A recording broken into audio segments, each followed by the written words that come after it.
Buenos días, somos la pareja número 9 y vamos a exponer el tema de núcleo. El núcleo almacena y utiliza la información genética. Contiene una masa viscosa amorfa de material contenido en una envoltura nuclear. Dentro del núcleo de una célula en su interfaz incluye cromosomas, matriz nuclear, uno o más nucleolos y el nucleoplasma. Las funciones del núcleo es regular la regulación celular mediante crear proteínas que necesita la célula para su estructura o función, la producción ribosomal, creando ribosomas mediante la unión de proteínas y ARN. Esto leen secundariamente el ADN después de que se hace una copia de ARN, leyendo el código y generando una proteína. Los ribosomas viajan del núcleo al citoplasma para cumplir sus funciones. Los cromosomas están formados por fibras muy largas de nucleoproteína llamada cromatina. Contiene un complejo definido de ADN y proteínas histónicas que forman los filamentos nucleoproteínicos, representando el primer paso del empaquetamiento del material genético. Esto que está aquí serían las proteínas histónicas y esta es la vuelta, casi 2 vueltas que le da el ADN a estas. Las histonas son pequeñas proteínas básicas divididas en 5 tipos: H1, H2A, H2B, H3 y H4. Las últimas 4 se organizan en el ADN formando un complejo nucleótido central en el que hay 2 moléculas de cada histona rodeadas por casi 2 vueltas de ADN.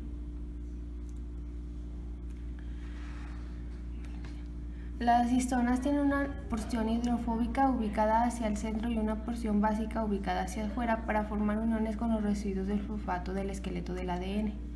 Las alteraciones entre las histonas y el ADN es estructural e independientemente de los nucleótidos, aunque algunas expresiones donde los nucleosomas se colocan en sitios específicos del ADN. El empaquetamiento del ADN en el nucleosoma reduce su longitud hasta una séptima parte de cuando está extendido. La cromatina dentro de la célula no se encuentra en forma de filamento, sino en forma compactada. La histona H1 media una interacción entre los nucleosomas vecinos, generando un filamento de 30 nanómetros, representando el nivel más alto de organización de la cromatina. Estos ácidos se organizan en forma de asa, formando cromosomas mitóticos.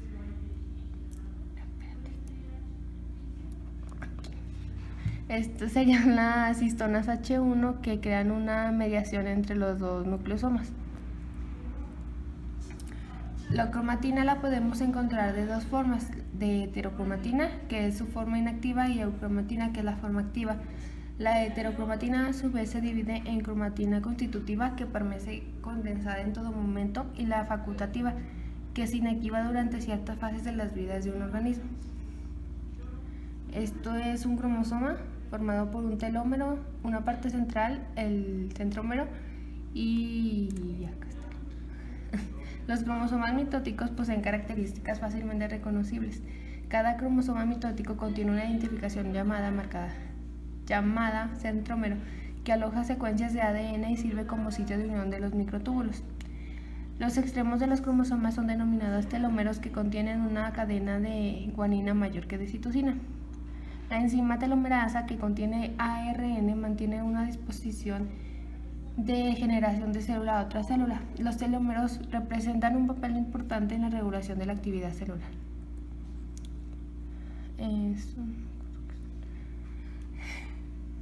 En procariontes, los genes se organizan en operones, que son grupos de genes que codifican diferentes enzimas en las mismas vías de metabólica. La tasa de síntesis de un polipéptido particular es determinada por acontecimientos reguladores en 3 niveles. El primero sería mecanismos a nivel de la transcripción, que determina si será o no transcrito y con qué frecuencia. El segundo serían los mecanismos de control a nivel del procesamiento, que determinarán la vía en que se procesa el transcrito del RNA primario. El tercero serán los mecanismos de control a nivel de la traducción. Estos determinan si el RNA mensajero es traducido, con qué frecuencia y por cuánto tiempo. La transcripción de un gen particular determinado por factores de la transcripción codificante del gen como proteínas capaces de enlazar a secuencias específicas fuera de la región.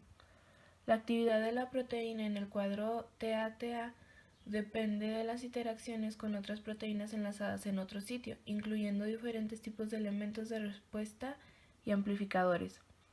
La transcripción tiene dos dominios. El primero sería reconocer y enlazar una secuencia específica de pares de bases en el DNA y el segundo, activar la transcripción al interactuar con otras proteínas. La metilación es una modificación dinámica de base citosina de ciertos nucleótidos resistentes en regiones GC que inactivan funcionalmente genes eucariotes. La adición de estos grupos metilo en regiones reguladoras clave por delante de los genes se correlaciona con una disminución de transcripción del gen. Por ende, la eliminación de estos grupos metilo se correlaciona con un incremento de transcripción.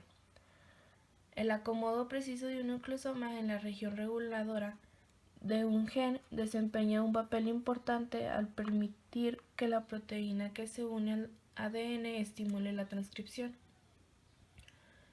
La expresión de genes es regulada a nivel del procesamiento por el empaquetamiento alternativo. Son procesos mediante el cual un solo gen puede codificar dos o más proteínas relacionadas.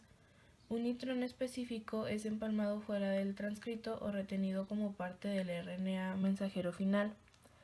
La expresión de genes es regulada a nivel de la transducción por diferentes procesos, incluyendo la localización del RNA mensajero existentes y la longevidad del mismo RNA mensajero. Son medidas por interacciones con regiones no traducidas 5 y 3 del RNA-M.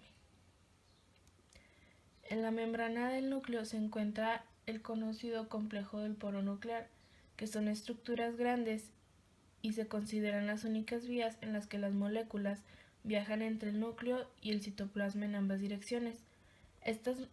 En estas, las moléculas pequeñas pasan libremente por los canales complejos del poro nuclear, mientras que las macromoléculas se transportan selectivamente en un proceso dependiente de energía. Tiene un punto de actividad para el movimiento del RNA y proteínas, y su paso es en una sola fila por el mismo poro. Contiene un aparato complejo en forma de canastilla, conocido como el complejo del poro nuclear, que sella el poro. Es un complejo supramolecular característico con simetría octagonal, contiene alrededor de 30 proteínas diferentes llamadas nucleoporinas. Este complejo puede medir de 15 a 30 veces más que un ribosoma. Entre las nucleoporinas hay un subgrupo de proteínas con gran cantidad de repeticiones fenilalanina glicina. En su secuencia de aminoácidos. Estas se aglomeran en una región particular de cada molécula, llamado dominio FG, con estructura desordenada dándoles una organización extendida y flexible. Las nucleoporinas con repetición de FG recubren el conducto del complejo del poro nuclear con sus dominios FG filamentosos, que se extienden hasta el corazón del conducto de 20 a 30 nanómetros de ancho. Los dominios FG forman una red o tamiz hidrofóbico que impide la difusión de las macromoléculas más grandes, con un tamaño de 40.000 daltons, entre el núcleo y el citoplasma. Los receptores de transporte de las macromoléculas a través de la envoltura nuclear pueden ser imporinas, que mueven macromoléculas del citoplasma al núcleo, o exporinas, que sería su trabajo inverso, que mueven moléculas del núcleo al citoplasma. Este sería el proceso por el cual una proteína pasa del citoplasma al núcleo por un poro nuclear. Una proteína con señal de localización nuclear se une ya sea a la importina alfa o la importina beta, el cual se relaciona con los filamentos citoplásmicos para formar un complejo. Ya estando el complejo, el receptor del complejo de cargo se mueve a través del poro nuclear al interior del nucleoplasma, donde interactúan con el RAN GTP y se disocian. La subunidad de importina beta junto con el RAN GTP se transportan al citoplasma, donde el RAN-GTP se hidroliza. Después, el RAN-GDP se transporta nuevamente al núcleo, convirtiéndose en RAN-GTP. En cambio, con la importina alfa se transportaría de regreso al núcleo.